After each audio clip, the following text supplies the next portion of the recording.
Voilà le petit déjeuner du matin. Du café, du thé, des yaourts, du jus d'orange, de la confiture, des petits gâteaux, des cornflakes. Enfin.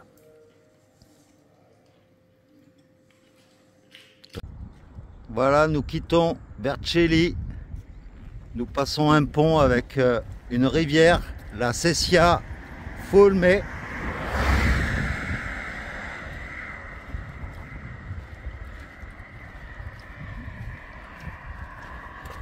Et après le pont, on est dans la nature.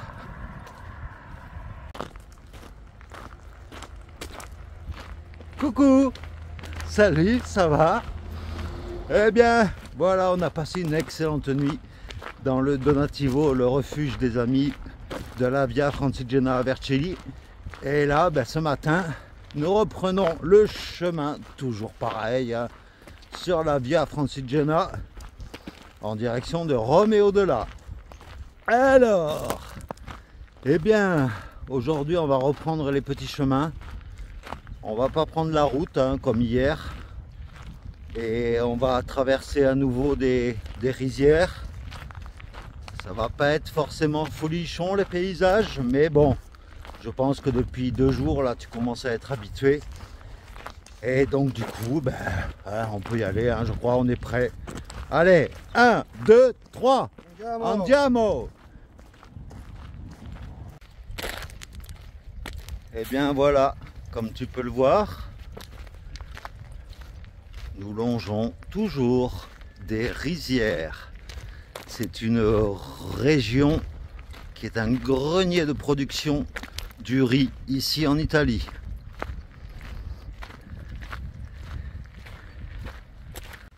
Bon ben, on vient de se badigeonner d'anti-moustiques parce que dès le matin ils sont voraces ces enculés. Pardon mais bon, là c'était par nuée qu'il y en avait. Forcément on est dans une zone humide, hein, à côté de rizières, donc il y en a beaucoup. Donc là, voilà, on pouvait pas aller plus loin, hein, c'était impossible. Il y en avait de partout. Et là, du coup, ça va déjà beaucoup mieux. Bon, ben pour changer un peu, on passe dans une peuplerée. Je crois que ça s'appelle comme ça, hein. Une culture de peupliers bien alignée. Mais au moins, on est à l'ombre. Et bien voilà.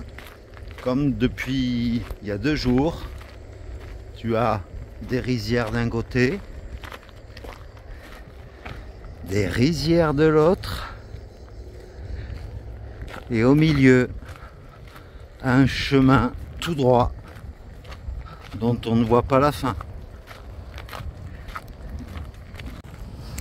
Quand je vois toute l'eau que ça nécessite, la culture du riz, parce que là, ça baigne dans l'eau en fait, toutes ces superficies là. Et je me dis, vu que l'eau devient de plus en plus rare, voilà quoi, je ne sais pas, ça amène à une réflexion. Ne pourrait-on pas se passer de riz ou de maïs aussi, qui est très demandeur d'eau? C'est inquiétant quoi. Alors on a vu un tracteur dans les rizières avec des roues crantées toutes fines en acier pour passer, j'imagine, entre les plants de riz, et il répandait je ne sais quoi comme produit sur le riz, et en plus de ça il larguait en fait le grand bras qu'il avait.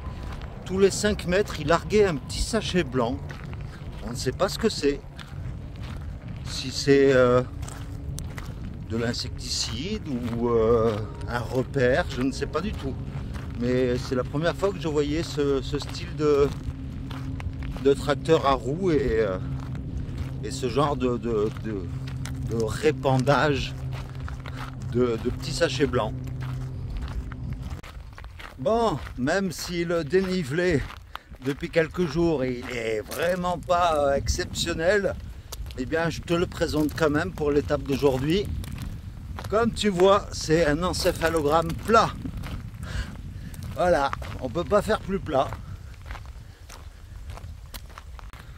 à petite variation dans le paysage. D'un côté, des peupliers, et de l'autre côté, eh bien, toujours le riz, avec une ancienne ferme de culture du riz. Regarde-moi ça derrière moi, on dirait un bureau Windows. Enfin bref, tout ça pour dire que régulièrement, il y en a certains d'entre vous qui me demandent les références de mon matériel que je prends dans mon sac à dos. Eh bien, il faut savoir que déjà, j'ai fait toute une revue de tout mon matériel dans une vidéo juste avant de partir, c'était début mai. Et sinon, toutes les références de tout le matériel que j'ai dans le sac, ça va du duvet à la tente, en passant par les petits mousquetons, etc. Tout est en description de toutes les vidéos durant la Via Francigena. Donc, si jamais tu ne le vois pas depuis ton smartphone, il faut appuyer sur un plus juste en dessous de la vidéo et tu auras tout le descriptif avec des liens directement sur les sites dans lesquels je les ai achetés. Donc voilà, si ça peut t'aider, c'est en dessous.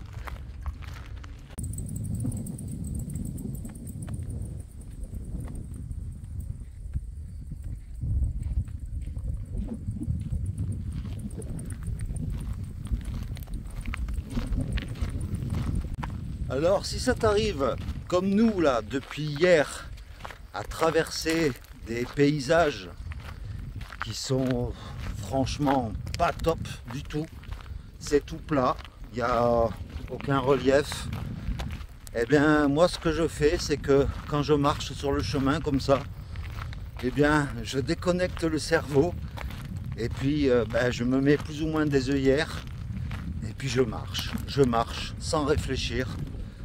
Parce que voilà quoi, il n'y a rien d'excitant pour les yeux quoi, hein, comme tu as pu le voir juste avant. Donc voilà, c'est un petit truc comme ça. Allez, je retourne, je redéconnecte mon cerveau et je continue le chemin.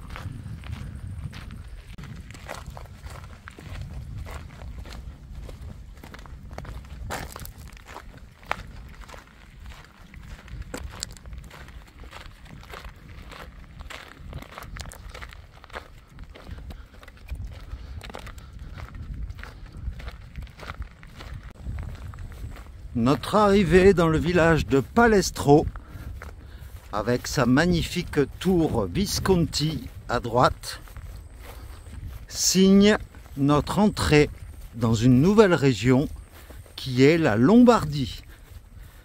Voilà, déjà la 3e région italienne que nous traversons. Mais les rizières sont toujours là.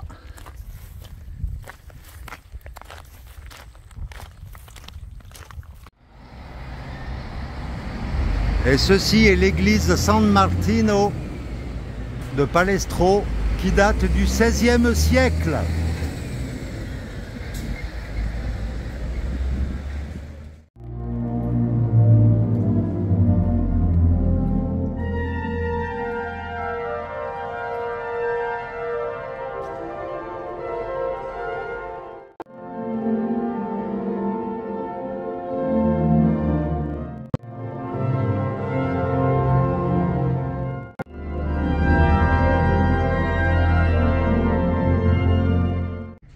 Quand un mignon rencontre les Barbapapa. Alors, quand il n'y a pas de fontaine d'eau, eh bien, il y a des fois des distributeurs comme ça d'eau pétillante ou naturelle et elle est glacée. Donc, ça coûte 5 centimes le litre. Donc, ça va quoi. Bon, ben, je peux te dire qu'il fait chaud, hein. Même si le ciel est un peu voilé, il fait très très chaud. Et on est à nouveau au bord d'une route, comme tu as pu l'entendre. Bon, cet après-midi, plus trop de rizières, mais plutôt des champs de maïs. du coup qui nous cache la vue. Mais bon, on s'adapte, hein, comme toujours. Et nous voici arrivés à Roblio.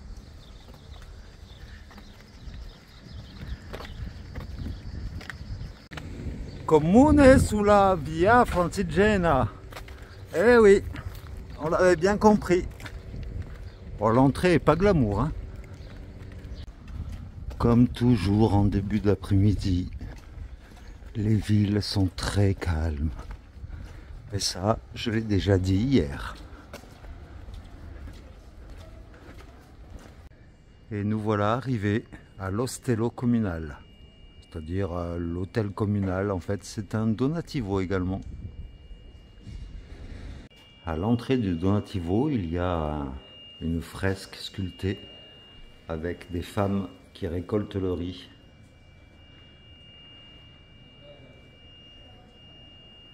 Ça devait être très pénible, hein, avoir les pieds dans l'eau tout le temps. Et avec les moustiques et la chaleur, les pauvres femmes. Et donc nous arrivons du portique qui est là-bas. Là c'est le clocher de la mairie, puisque c'est un logement communal.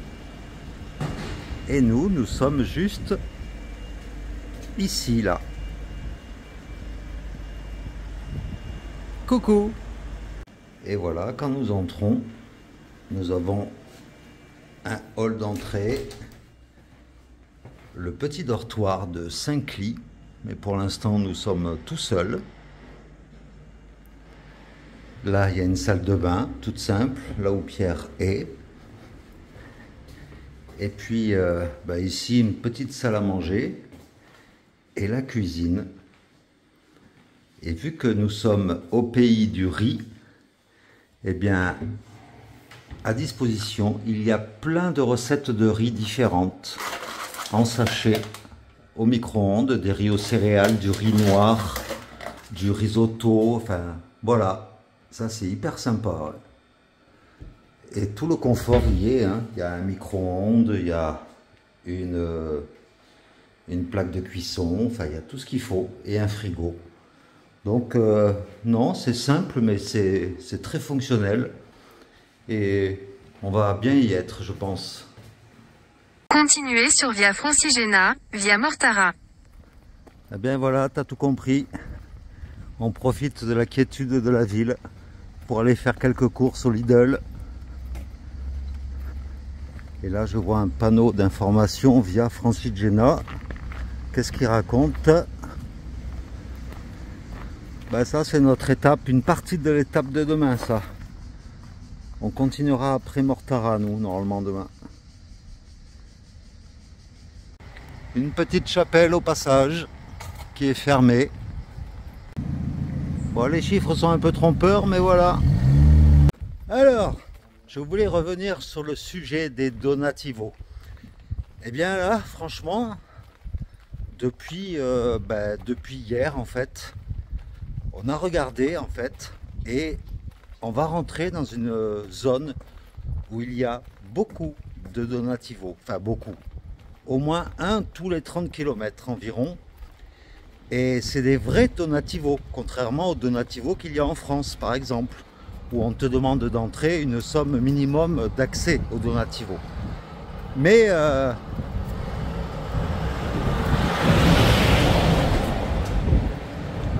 désolé,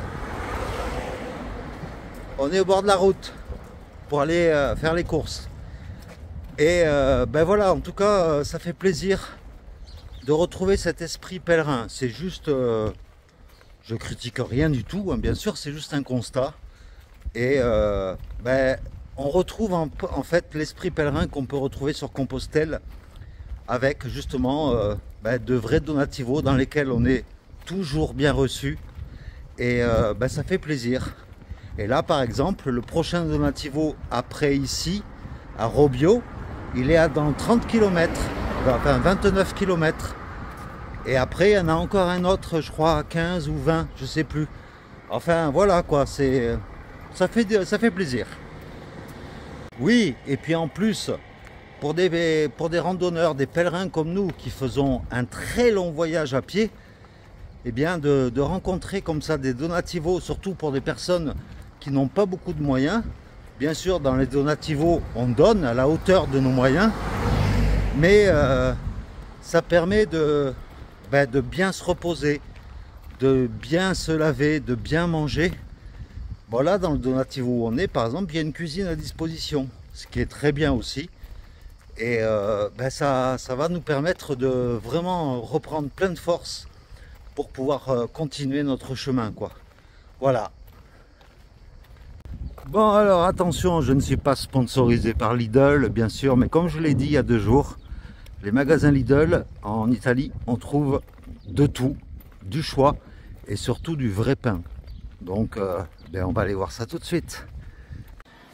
Alors, comme tu peux le constater, nous ne sommes pas dans une hacienda mexicaine, nous sommes bien en Italie, avec Pietro Almodovar, Cristobal Colón, l'envahisseur des Amériques. Non, on n'est pas bourré. Non, non, on a juste chaud. Alors, du haut de notre terrasse, je viens de constater qu'ils avaient des couleurs de poubelle qu'on n'avait pas en France.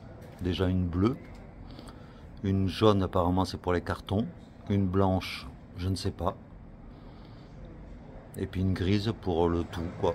Et la verte, je pense que c'est pour les végétaux.